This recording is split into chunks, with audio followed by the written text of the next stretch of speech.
আলহামদুলিল্লাহ ওয়াসসালাতু ওয়াসসালামু আলা রাসূলিল্লাহ। প্রিয় দর্শক বন্ধুরা, আপনারা দেখতে পাচ্ছেন এই ঝিনাইদহ জেলার বড় একটি গ্রাম, মেন গ্রাম, সমৃদ্ধ স্বনির্ভর একটি গ্রাম, শিক্ষিত মানুষের মেলা। আমরা এসেছি ঈদুল আজহায়, সবাই এখানে বসেছি, আলোচনা করছি, খুবই ভালো লাগলো। এর ভিতরে একটা ইসলামিক কুইজ হবে ইনশাল্লাহ। এই পর্যায়ে আমরা আসছি শাহরুখ সাহেব কাছে, একজন বিশিষ্ট ব্যবসায়ী, অনেক বড় ব্যবসাদার। দেখতে পাচ্ছেন দোকান সাজাইছে এরকম চমৎকারভাবে। তো শাহরুখ খান আপনি না? যে আপনি ভালো আছেন? আচ্ছা, কেউ কোনো উপকার করলে, কোন মুসলিম যদি আপনার কোনো উপকার করতো, আপনি কি বলে তাকে দোয়া করবেন?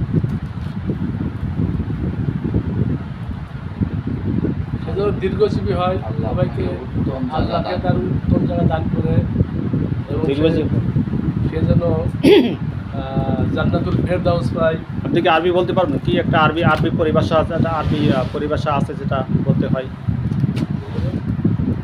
জাযাকাল্লাহ খাইর, কি বলতে হয়? জাযাকুমুল্লাহ খাইর, আল্লাহ আপনার উত্তম প্রতিদান দিক। আচ্ছা, এই কুরবানির তাকবীর, সব তাকবীর বলতে পারবেন? তাকবীর বলুন। আল্লাহু আকবার, আল্লাহু আকবার, লা ইলাহা ইল্লাল্লাহ, আল্লাহু আকবার, আল্লাহু আকবার, ওয়ালিল্লাহিল হামদ। মাশাআল্লাহ, সঠিক উত্তর। তবে সহিহ একটি তাকবীর আছে, আপনি চলে রাখেন। আল্লাহু আকবার কাবীরা, আল্লাহু আকবার কাবীরা, আল্লাহু আকবার আজাল্লু, আল্লাহু আকবার, ওয়ালিল্লাহিল হামদ। এটা বিশুদ্ধ একটি তাকবীর ঈদুল আজহা। তো আপনি যদি আর একটি প্রশ্নের উত্তর দিতে পারেন, আপনার জন্য পুরস্কার থাকবে। বলেন, ঠিক আছে? আপনার জন্য তৃতীয় প্রশ্ন হচ্ছে,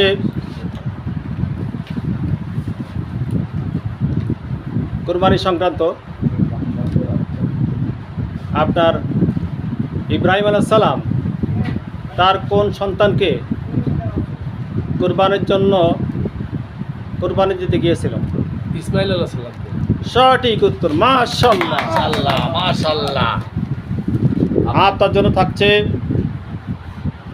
বিশেষ পুরস্কার। রাষ্ট্রের নাম বলেন।